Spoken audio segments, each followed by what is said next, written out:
Product universe here. Caroline Leavitt calls out a woke reporter who looked disgusted at what she was saying. This is unbelievable to see. Well, the president is, again, responding to the fact that Canada has been ripping off the United States of America and hardworking Americans for decades. If you look at the rates of tariffs across the board that Canadians have been imposing on the American people and our workers here, it is egregious. In fact, I have a handy-dandy chart here that shows not just Canada, but the rate of tariffs across the board. If you look at Canada, since you brought it up, American cheese and butter, nearly 300% tariff. You look at India, 150% tariff on American alcohol. You think that's helping Kentucky bourbon be exported into India? I don't think so. 100% tariff on agricultural products from India. Look at Japan, tariffing rice, 700%. President Trump believes in reciprocity, and it is about dang time that we have a president who actually looks out for the interests of American businesses and workers. And all he's asking for at the end of the day are fair and balanced trade practices, and unfortunately, Canada has not been treating us very fairly at all over the past several decades. To the woman in the purple, because I saw you were making a face at my previous answer, so what's going on? Actually, I have a couple of questions.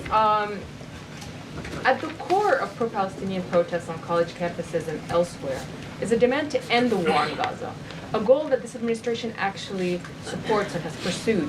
So why has this not been acknowledged or highlighted even? Because these colleges and these protests have again put out Hamas propaganda. The flyers that have been distributed call for violence. The flyers that have been distributed have the logo of an organization that has held Americans hostage, that murdered innocent babies, that murdered men, women, and children. They are a designated foreign terrorist organization, and we are not going to tolerate non-citizens, foreigners who come here on a visa engaging in such behavior, siding with terrorists. And the Secretary of State reserves the authority to revoke the green card or the visa of an individual who serves as an actually, it says right here, reasonable grounds to believe that the alien's presence or activities in the United States would have potentially serious adverse foreign policy consequences to the United States.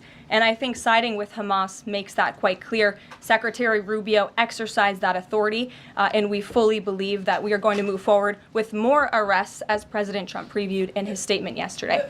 Ed. Yeah, thanks. Go ahead. So are there conversations between the administration and the Canadians going on over this tariff? Because the Ontario Premier says the next step is to cut off electricity to the U.S. And the president put out a statement after seeing those comments and said that it would be there would be grave consequences imposed on Canada if they think about shutting off electricity for the United States of America and our citizens. And the president is also determined to ensure that we are depending on American electricity, not the electricity production of foreign nations, including our allies in Canada. As for conversations, there is continued correspondence between the president's team, particularly Secretary Lutnick, and the Canadians as well. And in the market reaction, how do you sell to the American people then after they're looking at what's happening in the markets this week and say that the tariff policy long term is something good? Well, just think about what the tariff policy long-term will do for our country. I think many of us probably grew up in small towns. I know at least I did, and the main street in my small town looks a heck of a lot worse than it probably did decades ago before I was alive. At least my parents and grandparents tell me so. And I know many Americans feel that same way. What the president envisions for this country is for the United States of America to be a manufacturing superpower, where there are American factories and businesses owned by Americans, producing goods that we are exporting to the rest of the world. Those revenues will stay here. It will increase wages for people here in our great country. It will ensure our national security, and it will boost the morale of the American people to have thriving industries again. Think about Detroit, Michigan. Think about North Carolina, as I mentioned, that used to have a thriving furniture industry that no longer exists because of the globalist trade policies of previous and past administrations.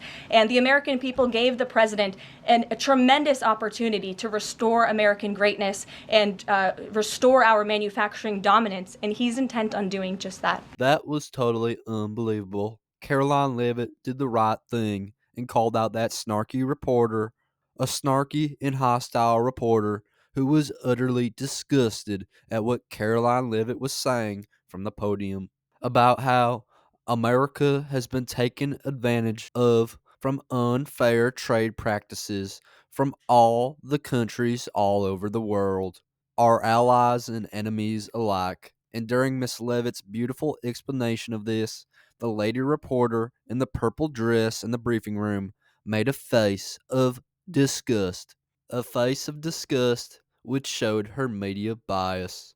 It was brilliant to see Karoline Leavitt call her out and to let the woman in the purple dress say what was on her mind. This was a moment that would not happen in the Biden administration, as Karoline Leavitt called out the reporter but still let her ask a question, where she answered it. In the Biden administration, they just wouldn't call on the reporters on the other side, as they were afraid they would get cooked by Peter Doocy. But now we live in a world where our press secretary, the beautiful and brilliant Karoline Leavitt, is not afraid of any man or woman, and no question is off limits, as her very large brain can handle any topic and deliver out an answer which makes any hostile reporter look foolish for asking that question. This was no exception, as Karoline Leavitt changed topics from what she was just talking about, from tariffs to the Middle East. In a split second, she switched gears and totally made the lady in the purple dress look silly, as Karoline Leavitt's answer totally cooked the hostile reporter.